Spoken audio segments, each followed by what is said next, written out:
Welcome to the Psychology Undergrad. It is genuinely good to be here, and by here I mean sitting down and not in that lecture hall anymore. Oh my God, seriously. I have to say, my brain is absolutely fried. I think I need this coffee more than I need oxygen right now.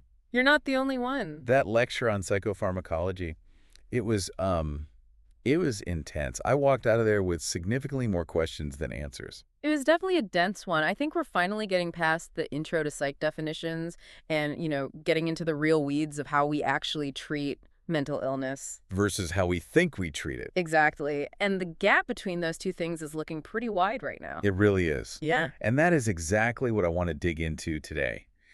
We are unpacking what is arguably the most famous concept in all of pop psychology. Oh, yeah. If you walked out of this coffee shop right now and asked 10 random people on the street what causes depression, I swear, like 9 of them are going to say 3 words. Chemical imbalance. Bingo. Chemical imbalance.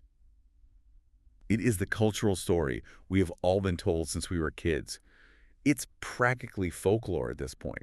I mean, I grew up with those commercials. You know the ones I'm talking about. You have to mean the Zoloft blob. The Zoloft blob, that sad, miserable little white oval bouncing around under its own personal rain cloud. And there's this soft, reassuring voiceover, probably the same guy who does movie trailers, explaining that depression may be caused by a chemical imbalance. Right. May be caused. Doing a lot of work there. It is.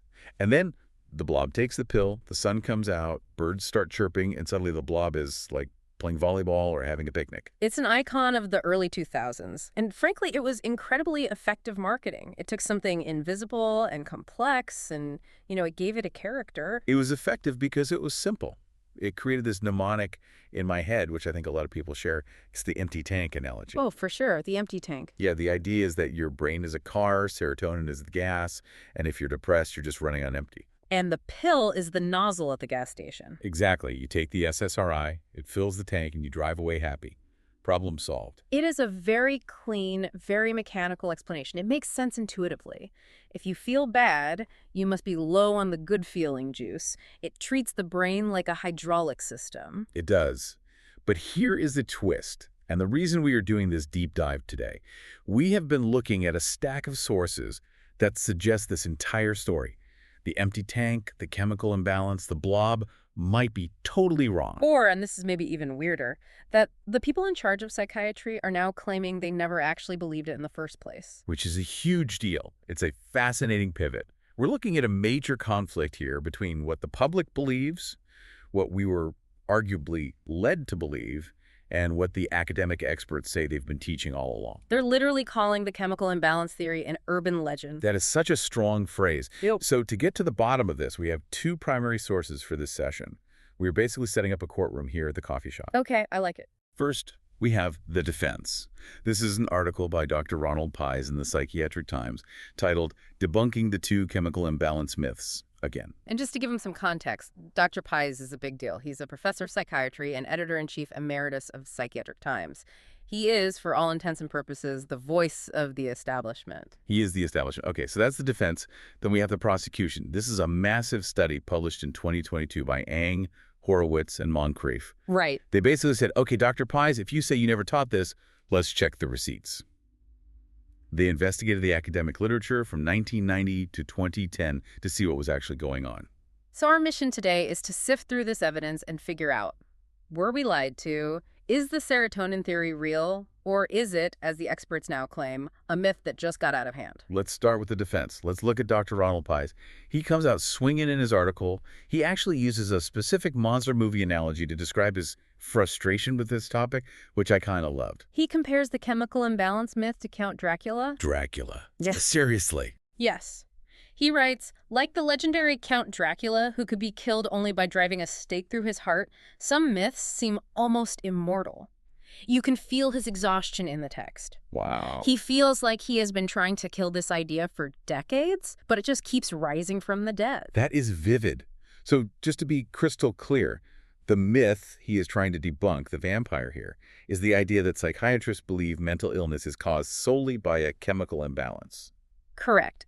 Pies argues that there are actually 2 myths. Myth number 1 is the theory itself, that depression is just low chemicals. Okay. But myth number 2, which he seems way more angry about, is the idea that psychiatry as a profession ever endorsed this. He says that is a lie. He claims no well-informed psychiatrist ever took the chemical imbalance theory seriously. That is an incredibly bold claim. No well-informed psychiatrist. Yeah. I mean, if the doctors didn't start this rumor, who did? Because someone told me of the serotonin tank, and I didn't just dream it up. Well, he points the finger squarely at two groups. First, and this won't surprise you, Big Pharma. He argues that the pharmaceutical companies, with their direct-to-consumer advertising, like our friend the Zoloft blob, push this simplistic narrative to sell pills. Okay, that tracks. I can totally see that. Yeah. They want to sell a product, so they make the problem sound simple and the solution sound targeted. Problem: low serotonin. Solution: our pill. It's marketing 101. Exactly. But his second target is where it gets really interesting and a little political or even, ideological. He blames anti-psychiatry groups. Anti-psychiatry. Yeah, he specifically mentions the Citizens Commission on Human Rights, or CCHR. Who are they? I'm not familiar with them. They're an advocacy group established by the Church of Scientology. Oh, wow. Okay. So we're talking about a group with a very specific religious and ideological axe to grind against psychiatry. Right. Scientology has a long, long history of opposing modern psychiatry. So Pies argues that these groups mendaciously attribute this simplistic chemical imbalance theory to doctors to make the whole profession look stupid. So it's a straw man argument. It's a total straw man. He's saying the critics built up this fake chemical imbalance theory just to knock it down and say, look, psychiatrists don't know what they're doing. They think complex human suffering is just a bucket of fluids. So his defense is that the doctors are the victims here. They're being misrepresented by greedy corporations on one side and religious ideologues on the other. Precisely. And to support this, Pies makes a very technical distinction that we as psychology students really need to get. It's the difference between a theory and a hypothesis. Okay, Psych 101. Lay it on me. How does he apply it here? It matters a lot to his argument. Pies argues there never was a chemical imbalance theory.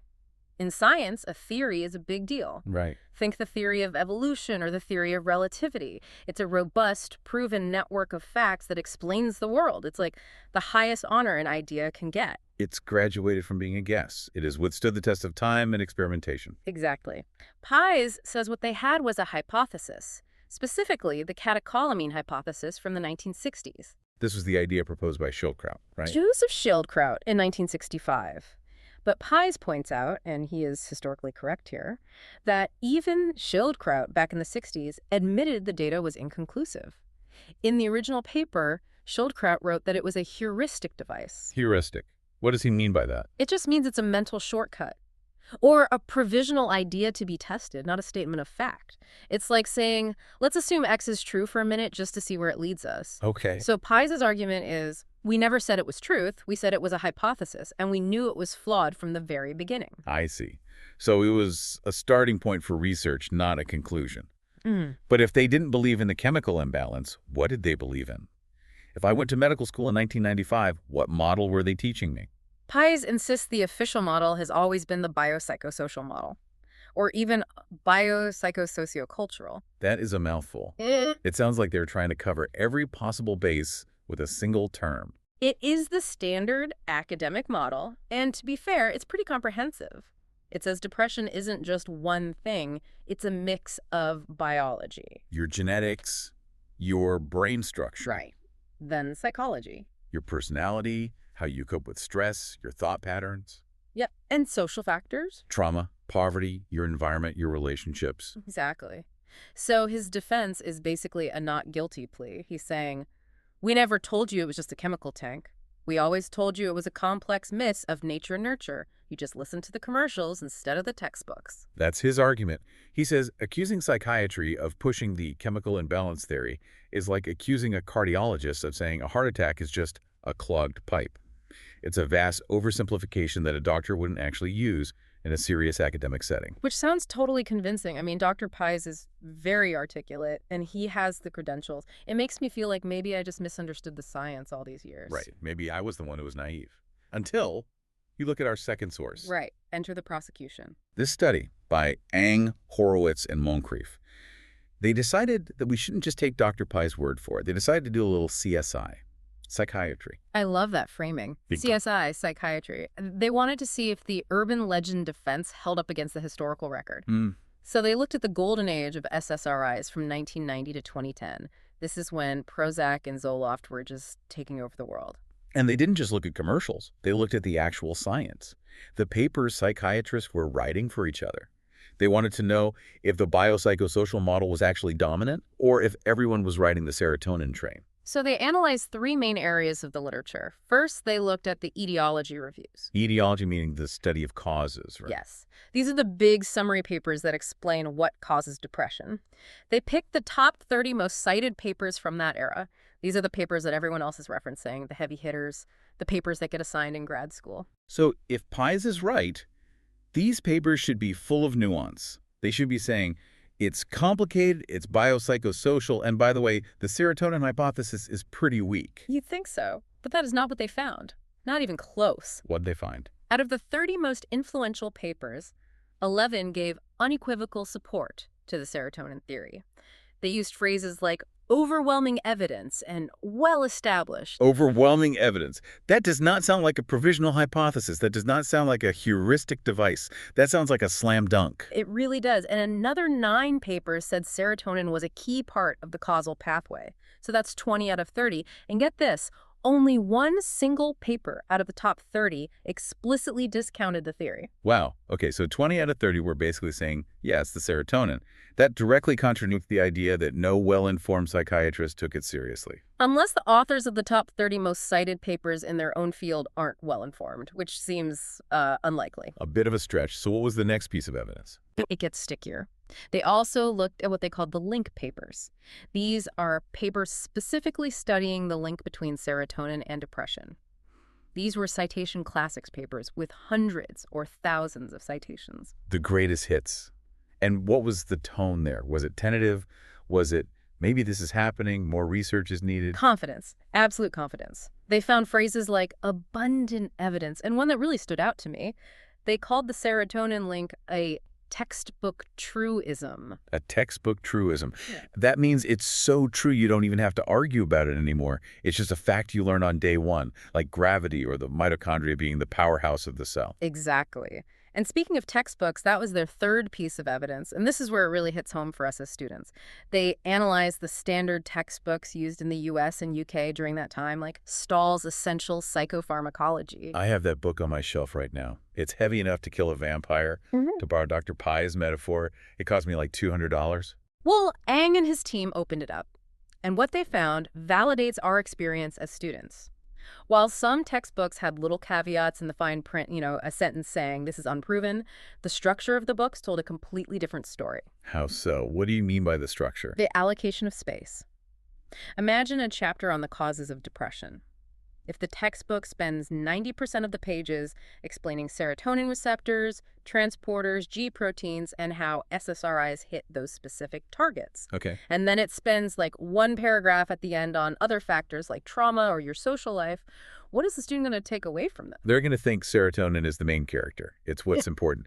If the professor spends 3 weeks of class on serotonin and 10 minutes on poverty, I know what's going to be on the final exam. Exactly. The medium is the message. One textbook they looked at even called The Importance of Serotonin Unquestioned. Unquestioned. Wow. So the Ang study argues that even if the raw data was weak, which they admit it often was, the teaching was confident. They weren't presenting it as a shaky guess. They were presenting it as the foundation of modern psychopharmacology. So we have a stalemate. Pies says, we knew it was complicated. Ang says, your receipts show you taught it as fact. But this brings us to the part of the deep dive that I found the most mind-bending, the morality of it all. Right. Because there is a smoking gun in the Ang paper. It's about this idea of the noble lie. The noble lie. Yeah, that's a big one. They quote a psychiatrist named Wayne Goodman. This was back in 2005. He was the chair of the FDA's Psychopharmacological Committee, so not a small-time guy. Right. A major player. And he admitted that the chemical imbalance data was elusive. He knew the science wasn't there. But there's a but coming. But he said it was a useful metaphor. That phrase does so much heavy lifting. Useful. Let's unpack that. Right. Why is it useful? If I'm a patient and I come to you crying, unable to get out of bed, why is telling me my serotonin tank is empty better than telling the truth? Well, think about the alternative. Before the biological model really took over, how did we view depression? How did society view it? As a weakness, a character flaw, a moral failing. or a spiritual failing. You just need to pull yourself up by your bootstraps, stop being so sensitive, pray harder, you know the drill. Right, the it's all in your head argument, meant in the most dismissive way possible. But if I, as the doctor in the white coat, tell you, hey, listen, this isn't your fault, this is your biology. It's a chemical imbalance, just like diabetes. You wouldn't blame a diabetic for not making enough insulin, would you? That is the classic comparison, the diabetes analogy. I've heard that a dozen times. And I have to admit, it feels kind. It feels like absolution. It means my sadness isn't my fault. It's just a biological glitch. It's hardware, not software. That is the absolution angle. And for many clinicians, that was the utility. It reduced stigma. It made it easier for people to accept help and take medication. Okay, I see the useful part. And Pies even admits in one of his responses that doctors might use it as a shorthand to save time in a busy clinic, or because they feel embarrassed to explain how little they actually know about the brain.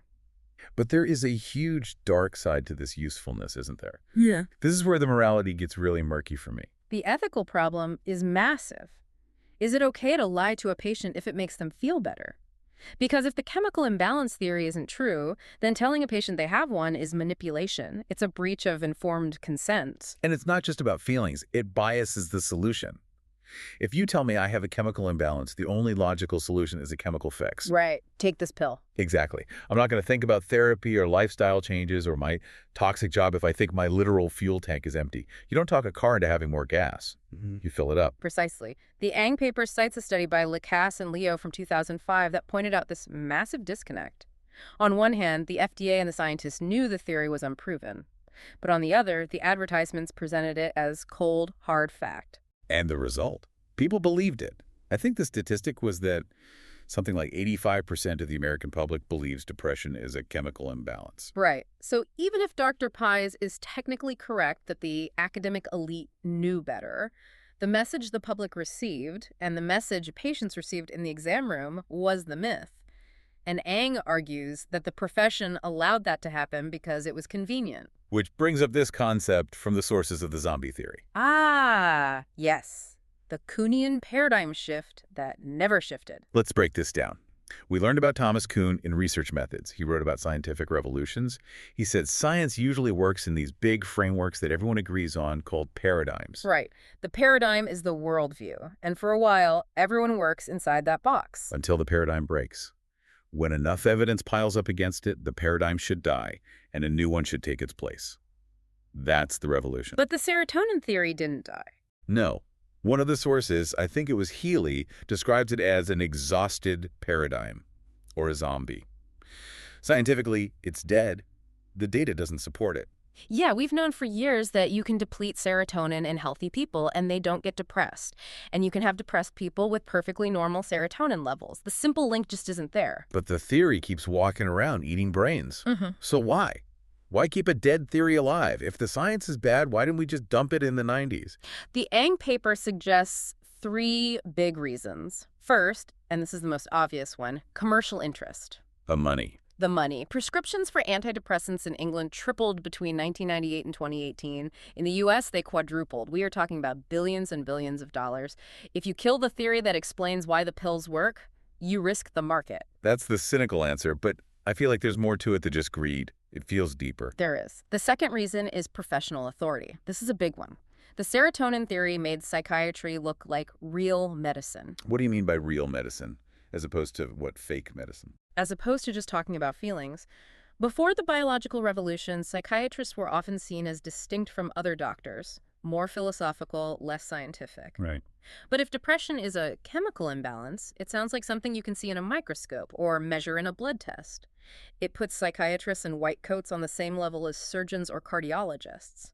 I see the biological problem, and I prescribe the biological cure. I see. It gives the profession legitimacy. If you take that away, psychiatrists are back to dealing with the messy, subjective, complicated world of human suffering. Which is much harder to bill insurance for. Subjective feelings doesn't have a clear billing code, like serotonin deficiency implies it should. That's a huge part of it. And the third reason is just plain old simplicity. It is so much easier for a busy doctor to say, take this pill, than to say, we need to overhaul your entire social environment, process your childhood trauma, change your diet, and fix your sleep schedule. It's the path of least resistance for both the doctor and the patient, in a way. But you mentioned something earlier about moving the goalposts. How does the theory survive if the data keeps saying it's wrong? This is a really interesting tactic that the experts use. When the simple low serotonin theory fails because they find people with normal serotonin who are depressed, they don't throw out the whole biological theory, they just complicate it. Wait, add more jargon. They pivot. They start talking about neuroadaptation or complex dysregulation or receptor sensitivity. They'll say, oh, it's not that you don't have enough gas in the tank, it's that your fuel injectors are clogged or your engine timing is off. It sounds smart, but does it actually mean anything new? The Eng paper argues that it's a way to keep the biological focus alive without acknowledging that the original theory failed. It's the search for the elusive material substrate. They're convinced the answer must be in the biology somewhere, so they just keep moving the magnifying glass to smaller and smaller parts of the neuron. This is so fascinating. And it brings us to another concept, the neurochemical self. This was something mentioned in the Ang source, referencing a sociologist named Nicholas Rose. And this is where we leave the biology lab and enter the sociology classroom. This is a profound idea. Rose argues that this theory didn't just change medicine, it changed us. It changed our identity.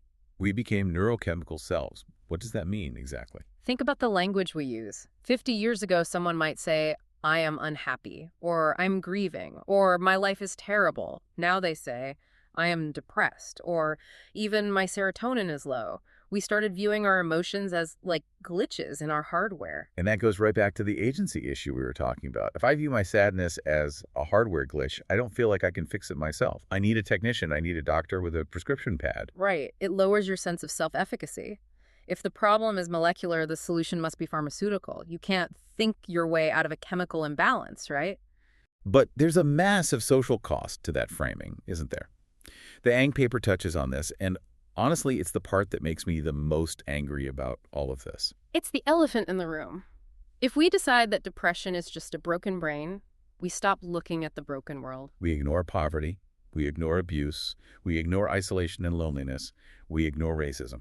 Exactly. If you are depressed because you are working 3 jobs, can't afford rent, and have no community support, telling you that you have a chemical imbalance is politically very convenient. How so? Because it means society doesn't have to change. We don't need better wages or affordable housing or stronger communities. You just need to take a pill to better tolerate the unbearable conditions you're living in. That is incredibly bleak. But it makes sense why the Yang authors are so critical. They see the massive rise in antidepressant, what is it, like 17% of the population in England, paralleling this belief. Yeah. We are medicating social distress instead of solving it. Now, in fairness to Dr. Pies, because we need to keep this balanced, he pushes back hard on this specific point. What does he say? He argues that psychiatry does care about social factors. He waves that biopsychosocial model flag again. He lists things like postpartum depression risks, early life stress, and racial disparities as things psychiatrists study. He says, we know poverty causes depression. We aren't ignoring that. So Pies says, we can walk and chew gum at the same time. We can treat the biology with pills and the social stuff with, well, he doesn't really say how they fix the social stuff, does he? And that's the rub. In practice, in the 15-minute appointment you get with a psychiatrist, which part of the biopsychosocial model gets the most attention? It's usually the bio. Because that's the part you can write a prescription for in 5 minutes. Exactly. The social part is hard. The bio part comes in a bottle. So let's look to the future. If the serotonin theory is a myth or an urban legend or a zombie, where does that leave biological psychiatry? Is Dr. Pies saying biology is irrelevant now? Not at all. And this is really important. Pies is very clear. Just because a simple imbalance theory is wrong, it doesn't mean biology isn't real or the medication is useless. He lists a few cutting-edge areas where research is going now. Okay, so what are the new leads? If it's not the gas tank, what is it? One big one is inflammation. The idea is that depression is actually an immune response. Your body thinks it's sick, maybe from chronic stress, maybe from your diet, and it floods your brain with inflammatory proteins called cytokines. So depression is like an allergic reaction to life, or like a low-grade chronic fever in your brain. That's a great way to put it. It explains the fatigue, the brain fog, the desire to stay in bed. It's what scientists call sickness behavior. Your body is shutting down to heal, just like when you have the flu.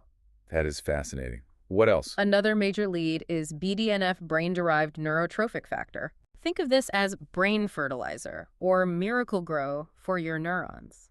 It helps neurons grow and form new connections.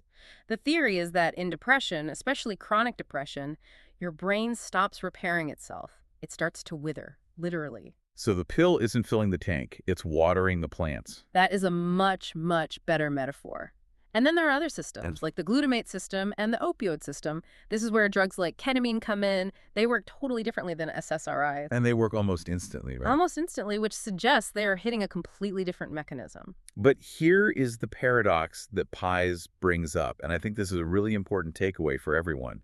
He says that antidepressants do work for many people. Yes, this is crucial. This deep dive is not saying pills don't work or people should stop their medication. We are saying the story we were told about how they work is probably wrong. Pies uses the aspirin analogy. I loved this because it makes so much sense. It's a classic. Go for it. If you have a headache and you take an aspirin, your headache goes away. Does that mean your headache was caused by an aspirin deficiency? Of course not. There is no such thing as an aspirin deficiency. You probably had a headache because you were dehydrated or stressed or you stared at a screen for 10 hours. Exactly. The drug can be an effective treatment without fixing the root cause. Yeah. It disrupts the symptom. So SSRIs might help depression by numbing emotions generally, or by stimulating that brain growth we talked about with BDNF, or maybe by reducing inflammation. We don't really know exactly how, but the fact that they help some people doesn't prove the chemical imbalance theory is true. That distinction is so key. The difference between mechanism of action, how the drug works on the body, and etiology, what caused the disease in the first place. I think a lot of us miss that. We conflate the cure with the cause, and that's the fertile ground where the myth thrives. So let's try to wrap our heads around this whole debate. On one side, we have Dr. Pies waving the biopsychosocial flag. Right. He's saying the chemical imbalance was a metaphor, a useful shorthand that got twisted by big pharma and our critics. We experts always knew it was more complex. And on the other side, we have Eng and his team holding up the textbooks and the citation counts. And they're saying, no, you taught it, you wrote it, and you cited it as fact for 20 years. You can't just wash your hands of it now that it's inconvenient. It really feels like a battle over history. Who gets to write the narrative of the last 30 years of psychiatry? And who takes the blame for the overmedication of society? If it was an urban legend, then psychiatry is innocent. They were just misunderstood. But if it was professional dogma, as the Eng paper suggests, then they have some serious answering to do. The final takeaway for me is that the chemical imbalance is likely an urban legend in the strictest scientific sense. It was never a proven, established fact, but it was a legend narrated by the very people who are now so desperately trying to debunk it. It remains a paradox. Simultaneously endorsed in practice, when you get that prescription in the doctor's office, and disowned, in theory, when you read the academic editorials. It makes you wonder why we, as a culture, hold on to it so tightly. And I want to leave everyone listening with a provocative thought to chew on. Let's hear it. If we strip away the chemical imbalance safety blanket, if we admit that our sadness isn't just a simple mechanical failure that a pill can fix, what are we left with? That's a good question. We are left with a much harder, much messier reality. That depression is a tangled mix of our genetics, our choices, our history, and our sometimes cruel and unjust world. It's a scary thought. The urban legend might be scientifically wrong, but psychologically it acts as a shield. It protects us from the overwhelming complexity of our own pain. It makes it manageable. So maybe we keep the myth alive because the truth is just too much work to fix. That is a heavy note to end on, but a really necessary one. Class dismissed. See you next time on the Psychology Undergrad.